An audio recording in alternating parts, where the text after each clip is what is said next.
देखिए हर खबर यहीं पर, सब्सक्राइब कीजिए TV9 भारतवर्ष।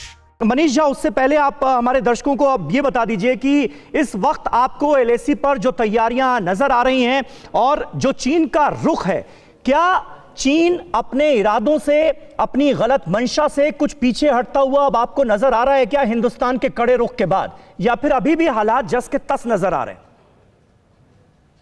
देखिए, चीन की तरफ से जो अतिक्रमण करने की कोशिश की गई थी वो बहुत ही सोची समझी रणनीति थी और चीन अभी ये दुस्साहस करने का प्रयास आगे भी करता रहेगा जब तक कि उस पर इतना दबाव ना हो जहां चीन को लगेगा कि अभी सही समय नहीं है। और ये पर्सपेक्टिव मैं इसलिए कह रहा हूं कि बात केवल भारत चीन सीमा की नहीं है।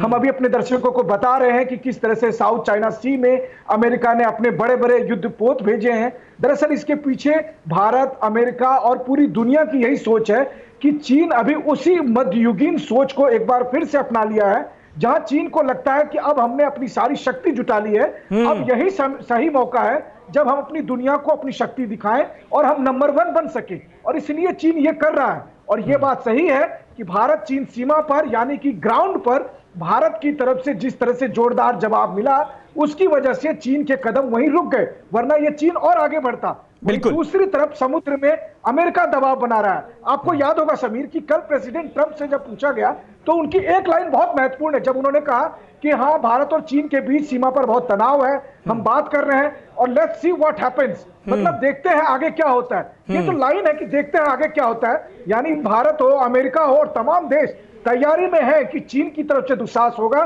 तो उसका करारा जवाब मिलेगा। लेकिन चीन भी मौके की ताक में है और इसीलिए हम सब अलर्ट हैं, क्योंकि कोई चीन पर ट्रस्ट करने को आज की तारीख में बिल्कुल सही बात है। ट्रस्ट के लायक है भी नहीं चीन, ट्रस्ट के लायक है भी नहीं पाकिस्तान, ये बात कही जाती है और ये पूरी तरह से इस बार चीन ने भी साबित किया है। अपने जवानों की गर्दन टूटने के बाद चीन बुरी तरह बौखला गया है। अब से बस थोड़ी देर पहले ग्लोबल टाइम्स के एडिटर ने एक ट्वीट करते हुए लिखा है कि चीन की GDP भारत से 5 गुना और रक्षा बजट से 3 गुना है। भारत बॉर्डर पर गोली ना चलाए, चीन से ना उलझे। तो ग्लोबल टाइम्स की तरफ के एडिटर जो हैं, उनकी तरफ से ये गीदड़ भपकियां देखिए किस तरह से दी जा रही हैं। अपना रक्षा बजट बताया जा रहा है, अपना बजट गिनाया जा रहा है। सुमित चौधरी हमारे संवाददाता इस वक्त हमारे साथ मौजूद है। सुमित, जरा हमारे दर्शकों को बताइए, ग्लोबल टाइम्स जो कि चीनी सरकार का माउथपीस माना जाता है, उसके एडिटर कहना क्या चाह रहे हैं?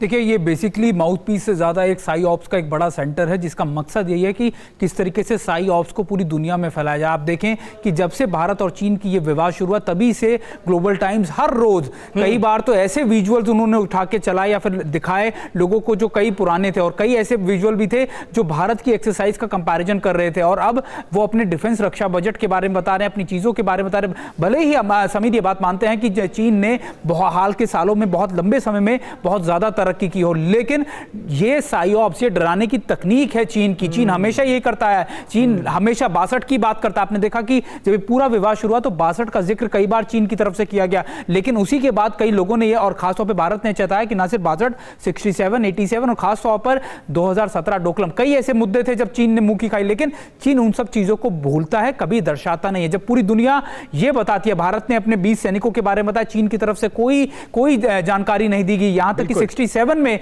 उसके 400 सैनिक से ज्यादा मारे गए थे, उसने आज तक इस बारे में कभी कुछ नहीं बोला। तो ये चीन का एक साई ऑप्स है, दिखाने की कोशिश करता है कि वो बहुत ज्यादा शक्तिशाली है, लेकिन अपने अंदर ही कई चीजों से घिरा चीन सिर्फ और सिर्फ ये पोस्चरिंग करता है। बिल्कुल बने रहे आप हमारे साथ। न्यूज़ टॉप 9 रोज सुबह 7 बजे और शाम 7 बजे सिर्फ TV9 भारतवर्ष पर।